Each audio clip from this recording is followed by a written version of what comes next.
Hotels en horeca diep in de rode cijfers na coronaseizoen. Het is vrijdag 20 november. Dit is Zeeland Nu.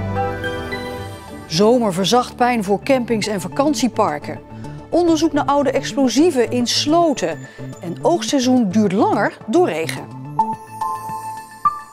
Dag dames en heren. De Zeeuwse recreatiesector heeft het afgelopen seizoen een flinke klap gekregen. Dat blijkt uit een enquête van het kenniscentrum Kusttoerisme.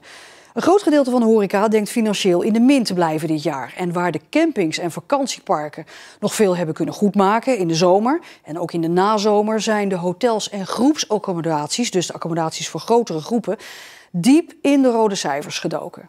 Tot 3 keer toe dit jaar stak het kenniscentrum Kusttoerisme de thermometer in de Zeeuwse recreatiesector.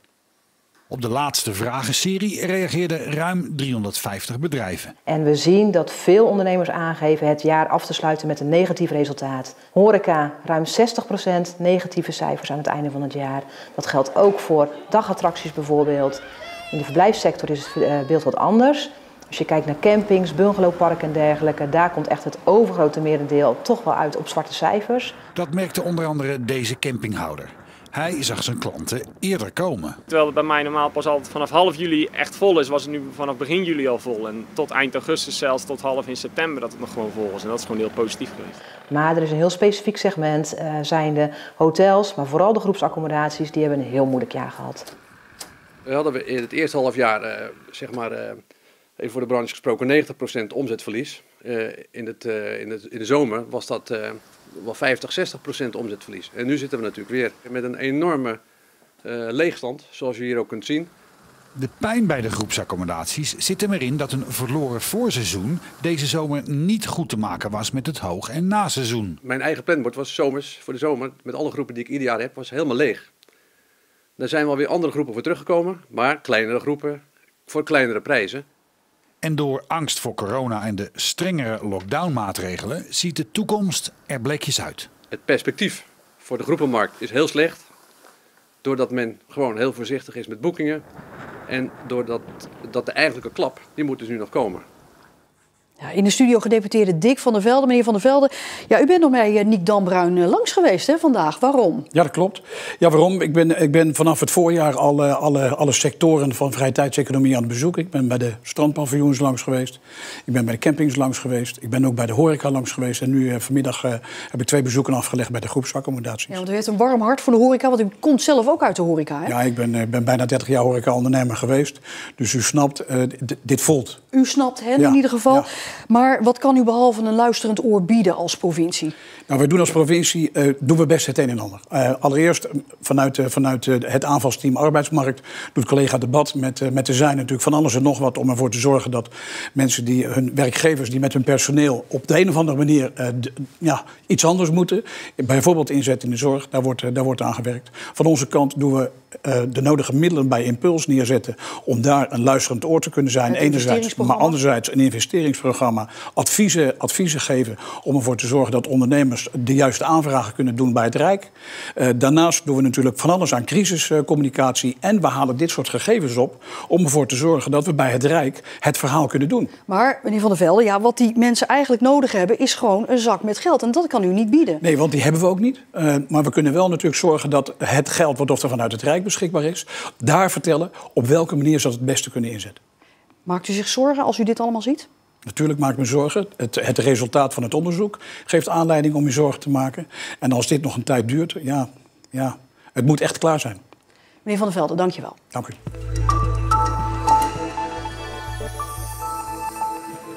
Een gespecialiseerd onderzoeksteam is in de watergangen tussen Waterland, Kerkje en Katzand op zoek naar niet gesprongen explosieven uit de Tweede Wereldoorlog. Het waterschap Scheldestromen wil in totaal 18 kilometer sloten gaan onderhouden. We willen volgend jaar gaan baggeren om de waterkwaliteit te gaan verbeteren. En we willen natuurlijk dat het ondergrond zo schoon mogelijk is. Het onderzoeksteam zoekt met sonar naar eerder onderzochte plekken waar misschien explosieven liggen. Tot nu toe hebben we aangetroffen een 4,2 inch mortiergranaat en enkele staartstukken van een 4,2 inch mortiergranaat. Dat zijn deze. Tevens hebben we aangetroffen een lanceerpijp van een Panzerfaust 30 en dat is deze. Het mortier wordt binnenkort geruimd door de EOD en begin december moet het onderzoek zijn afgerond. Minister Cora van Nieuwenhuizen wil niets weten van een tolvrije Westerschelde-tunnel, ook niet voor een periode van een jaar. Dat zei ze in de Tweede Kamer tijdens de begrotingsbehandeling van haar ministerie Infrastructuur en Waterstaat. Van Nieuwenhuizen ziet ook niets in een nieuw onderzoek naar een tolvrije tunnel. Volgens de minister hoort de discussie thuis in de provincie Zeeland zelf en niet in Den Haag. De Westerschelde-tunnel wordt in 2033 sowieso tolvrij, want dan loopt de 30-jarige tolperiode af. Een combinatie van hoog water en harde wind heeft er hier in Zoutelanden voor gezorgd dat flinke stukken strand zijn afgeslagen. En bij een strandovergang in Vlissingen zijn betonnen platen kapot gegaan, laat het waterschap Scheldestromen weten. Het waterschap neemt de schade op en laat de kapotte platen vervangen. Volgens Scheldestromen valt de zandafslag wel mee, maar wordt de stand van zaken voortdurend geïnspecteerd. Basisschool Acaciahof aan de Zuidsingel in Middelburg gaat dicht. De school in de binnenstad heeft te weinig leerlingen om open te blijven. De andere locatie aan de Generaal Hakewill Smithlaan blijft wel open. Daar gaan de leerlingen van de Zuidsingel na de kerst gefaseerd naartoe. Na de zomervakantie zal de school dan helemaal gesloten zijn. Ouders hadden bij het schoolbestuur aangegeven liever naar de andere locatie van de Acaciahof te gaan, omdat er aan de Zuidsingel te weinig leerlingen overbleven. Wie had verwacht dat er 9 maanden na de lockdown een geboortegolf zou volgen, komt in Zeeuws-Vlaanderen bedrogen uit. Daar worden de komende maanden juist minder kinderen verwacht. Een lockdown is blijkbaar geen goed moment voor gezinsuitbreiding. Ik vermoed dat dat juist toch eigenlijk meer spanning met zich mee heeft gebracht. Dat ze het misschien niet aandurfden, ik weet het niet. De zwangeren zijn er nog steeds wel en de aantallen zijn er ook nog wel. In april volgend jaar wordt wel een geboortegolf verwacht. En dat zijn kindjes die verwerkt zijn toen de coronaregels weer werden versoepeld. Stelletjes kregen weer vertrouwen in de toekomst. Ik vermoed eigenlijk dat ze toen dachten van nou, dan durven we het zelf eigenlijk ook wel meer aan om er toch voor te gaan voor een kleintje.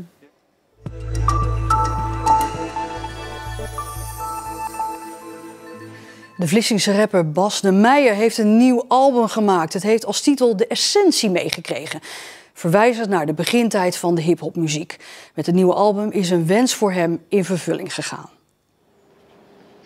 Ik treed op met een band en we hadden eigenlijk best wel veel dingen staan. Toen kwam corona, dus eigenlijk viel alles stil.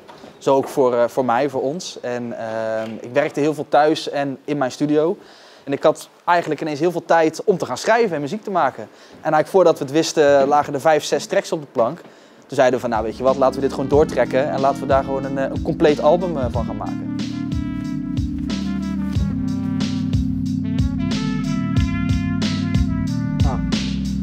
Ik jongleer in mezelf met gedachten en ik probeer te geven wat ze van me verwachten. Want ik ken de kansen en ook hun donkere kanten. En al die lasten die binnen proberen te trachten en ik snap je. Ja, het is een echt, ik noem het zelf wel een oldschool hip-hop album. Dus echt een beetje terug naar de jaren 90 stijl aan muziek, aan beats, aan teksten. Ja. De Essentie, waarom die naam? Nou, omdat het best wel oldschool nummers zijn en ik gewoon heel graag een beetje de essentie, wat voor mij de essentie van hip-hop is, eigenlijk een beetje terug wilde brengen. Goede beats, gewoon teksten die ergens over gaan en gewoon de essentie van hip-hop is even terug het nieuw leven inblazen. Zo vaak op zoek naar dat wat lijkt op een succes of iets wat tot mijn doelen leidt. En in het heetst van de strijd is er niks behalve tijd. Dus zoek ik in dit alles naar mijn peace of mind. Nou, ik hoop eigenlijk vooral dat het de hip-hop liefhebber bereikt. En dat het gewoon, dat als echte hip-hop liefhebber, ook als non-hip-hop liefhebber hoor, maar de hip-hop liefhebber die van inhoud houdt, die van gewoon lekkere beats houdt, dat die het luistert en dat die zegt, yo, dit is tof. Weet je, voor mij persoonlijk is het al geslaagd omdat ik het heb kunnen maken wat ik stiekemweg misschien altijd wel heb willen maken. En dus voor mij is het helemaal cool. En ik ken het ongeduld, ik weet hoe lang je wacht. Tot je wensen in vervulling gaan die je droomt elke nacht. Ik leerde met de dag. Al heb je nu nog zoveel spullen en niks is meer waard dan een gevuld hart. Ik kon vroeger heel gehaast zijn en zoveel mogelijk woorden in één zin willen proppen. En ik ben eigenlijk door alles, door kinderen krijgen, door gewoon stabiele relatie hebben. Ik ben heel relaxed geworden. En dat hoor je denk ik ook wel terug in mijn muziek. Daar ben ik wel beter in geworden, denk ik, ja. En in het heetst van de strijd is er niks behalve tijd. Dus zoek ik in dit alles naar mijn peace of mind. Yeah.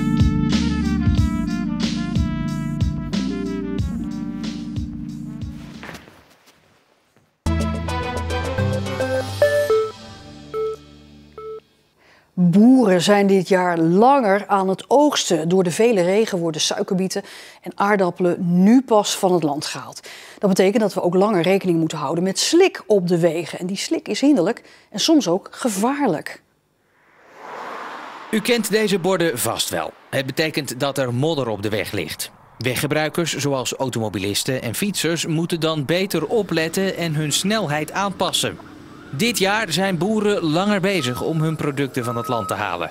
Zo ook boer Remijnse uit Kamperland.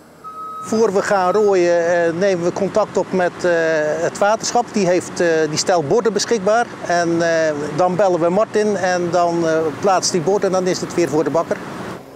Mag dit nou, deze hoeveelheid slik op de weg? Ja hoor, dit is voor de werkzaamheden acceptabel. Ja? Voor dit moment. Moeten ze dan niet eigenlijk een bordje zetten? Of? Ja, meestal zet de boer zelf een bordje. En nu is het weer goed, het is droog, het zonnetje schijnt en dit is minimaal. Ja? Ja. Wanneer is het dan heel erg als je de weg niet meer ziet of wat is het? Nou, als je een filmlaagje krijgt en het is een beetje vochtig of regen, en dan als het gaat glijden, dan wordt het gevaarlijk natuurlijk.